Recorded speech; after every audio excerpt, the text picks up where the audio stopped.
नमस्कार दोस्तों, मैं अंकुर उपाध्याय स्वागत करता हूं आप सभी का एक बार फिर से अपनी नई वीडियो में। दोस्तों, कल अमेरिका के बाजार में तूफानी तेजी देखने को मिली है हम सभी को। मतलब एक एक्सेप्शनल मूव था। रीजन क्या था आप समझ में नहीं आया, लेकिन मूव बहुत ही जोरदार था। अमेरिका में डाउ 790 पॉइंट्स की रैली करता हुआ दिखाया कल, करीब 1.62% ऊपर था।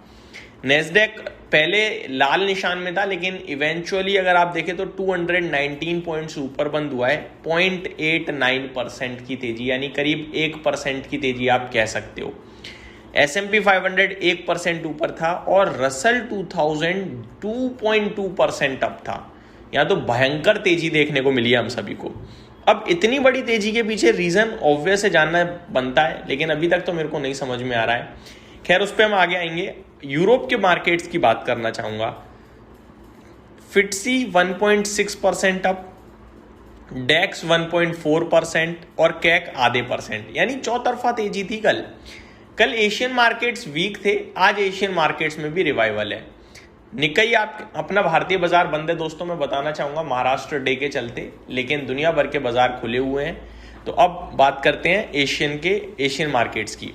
तो जापान निकई 0.64% आपके लिए ऊपर है, शंघाई फ्लैट है, हैंगसेंग 1.25% नीचे है, कॉस्पी में गिरावट देखने को मिल रही है आप सभी को। निफ्टी अपना कल के सेशन में नीचे बंद हुआ है, लेकिन कल गिफ्ट निफ्टी अपना 180 पॉइंट ऊपर दिख रहा है, जिसके बाद गिफ्ट निफ्टी का जो लेवल है वो 24,330 का आ गया है दोस्तों। ये अपने आप में बड़ी तेजी मानूंगा मैं, क्योंकि हम 24,000 पे, तो 330 पॉइंट ऊपर है हमारे लेवल से अगर देखा जाए तो चौतरफा तेजी दिखी है, एक चीज क्लियर है। अब आते हैं दोस्तों कच्चा तेल, जो सबके लिए एक हेडलाइन है इस समय। कल जून कॉन्ट्रैक्ट्स खत्म हो गए। जून कॉन्ट्रैक्ट्स में 4 साल के हायर लेवल देखने को मिले हैं। कल के सेशन में जून कॉन्ट्रैक्ट दिन के दौरान $126 प्रति बैरल तक गया था। एट द एंड हालांकि वो $110-112 प्रति बैरल पे समाप्त हुआ।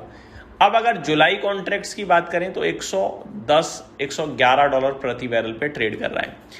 लाल हरे में बात करें तो हरा है, आधे % की तेजी है कच्चे तेल में। ओवरऑल देखा जाए तो कच्चा तेल $111 पे है अब आपके लिए। कल जो 115, 120, $126 दिख रहा था वो एक कॉन्ट्रैक्ट था केवल। अब यहां से हमें आंकना है, हमें नापना है कि कच्चा तेल ऊपर है या नीचे। $111 पे जितना परेशान होना चाहिए था बाजार, आई थिंक उतना है। यहां से कच्चा तेल और ऊपर जाएगा तो और परेशान होगा, नीचे जाएगा तो कम परेशान होगा। एक चीज जो मुझे इस समय दिख पा रही है वो है कि कच्चे तेल पे बाजार उतना शार्पली रिएक्ट नहीं कर रहा है।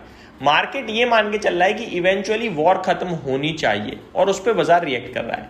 अब मैं आपको कुछ और इंपॉर्टेंट चीजें बताना चाहूंगा। अमेरिका में एक रूल है दोस्तों, 60 डे वॉर डेडलाइन, जिसके चलते अगर आपने जंग खत्म नहीं करी तो आपको कांग्रेस से परमिशन लेनी पड़ती है। लेकिन अब अमेरिका ये कह रहा है कि जंग तो हम पहले ही खत्म कर चुके हैं। दैट मीन्स अमेरिका ये प्रूफ करने की कोशिश कर रहा है कि जंग है ही नहीं, खत्म है। उनका बोलना है कि भैया जो सीज फायर हुआ था, जंग तभी खत्म हो गई थी, क्योंकि सीज फायर के बाद ना हमने गोली चलाई ना उन्होंने गोली चलाई। तो इन फैक्ट अगर आप फैक्ट लेवल्स पे देखें तो वॉर तो समाप्त हो चुकी है 3 हफ्ते पहले ही, तो फिर हमें कांग्रेस के अप्रूवल की जरूरत ही नहीं है। तो अगर यही सारा मामला है तो फिर अब ये वॉर समाप्त है, अब ये डील को लेकर बात चल रही है। अब डील के चलते कच्चा तेल कहां चला गया है, तो ये एक अपने आप में अमेरिका के अंदर ही एक नई मामला खड़ा होता हुआ दिख रहा है। अब अपने भारतीय बाजार की बात करना चाहूंगा दोस्तों। जैसा कि मैंने बोला, गिफ्ट निफ्टी 24,330 दिख रहा है, काफी पॉजिटिव साइन है। आज शाम को अमेरिका कैसा ट्रेड करेगा वो देखना इंपॉर्टेंट होगा, क्योंकि आज के और कल के दोनों के मिक्सअप के लेवल्स पे हम लोग मंडे रिएक्ट करेंगे।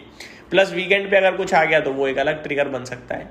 लेकिन अभी तक देखते हुए ऐसा लग रहा है कि मंडे को एक भारतीय बाजार में अच्छा एक्शन होना चाहिए तेजी की तरफ का, क्योंकि पॉजिटिव ट्रिगर बन चुके हैं सारे। अब बात करते हैं दोस्तों आप सभी के साथ इंडियन मार्केट में। तो निफ्टी 24,330 दिखा रहा है, बढ़िया है। 24,200 के ऊपर तो 24,500 तक की जगह खुल जाती है। 24,500 तक जाएंगे तो मजे ही लेंगे, और क्या उसके ऊपर तो फिर तो फ्रेश तेजी की बात करेंगे। स्टॉक स्पेसिफिक एक्शन भरपूर रहेगा, क्योंकि रिजल्ट्स बहुत सारे आए हैं। Jyoti structures, Indus tower, Servotech, renewable power system, Mazagon dock, idea forge, Sundaram fasteners, ESAF small finance bank, Capri global, silver touch technologies, central bank of India, ever ready industries, RailTel, Godrej Agrovet, ACC, Equitas small finance bank, India mart, Intermesh, Sona BLW, Aster DM, Adani enterprises, doctor Lal pathlab, ये कुछ बड़े नाम हैं जिनके results आ चुके हैं जो मैं आप सभी के साथ आज दिन के दौरान शेयर करूंगा, जिसके लिए आप चैनल के साथ बने रहिएगा। एक चीज जो अभी भी समाप्त नहीं हो रही है वो है FIIs की सेलिंग, ये प्रेशर बना रहे हैं। कल इन्होंने एक बार फिर बड़ा बेच दिया है दोस्तों, करीब 8,047 करोड़ का कैश मार्केट में इन्होंने बेच दिया है, जो कि एक अच्छा साइन नहीं है। फ्यूचर्स में भी इन्होंने बिकवाली करी है, कल 2828 करोड़ की इन्होंने फ्यूचर्स में भी बिकवाली कर दी है दोस्तों।